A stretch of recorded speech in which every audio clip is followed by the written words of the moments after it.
মাত্র সবেমাত্র উনি শিক্ষা মন্ত্রণালয়ের দায়িত্ব নিয়েছেন।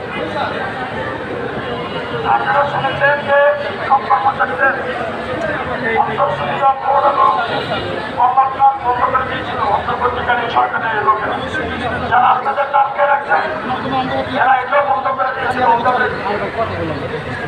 এটাকে ওদের সাথে আলোচনা করে ওই লোকদেরকে ডেকে এনে এই অধ্যাদেশ বাতিল করে দিয়েছে এবং নতুন করে সমস্ত অন্তঃসুবিধা করতে হবে।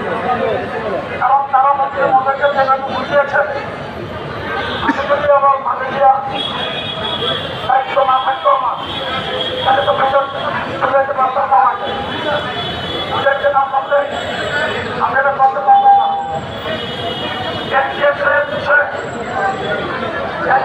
যারা কর্তৃপক্ষ তারা অনেক ভুল দেখা দেয়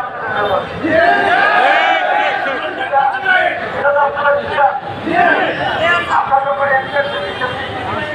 সেই সময় মূল ব্যাখ্যা দিচ্ছে আমি তাদের সাথে আলোচনা করে আপনাদেরকে সুখবরে তাদেরকে যাতে নেওয়া যেতে পারে সেটা তাদেরকে কনভিন্স করেছি এবং ওইভাবে তারা লিখে দিয়েছে। লিখে দেওয়ার পরে জিনিসটিতে আসার পরে আমার এটা তারা পূজা আরম্ভ করেছে। তৎকালীন যিনি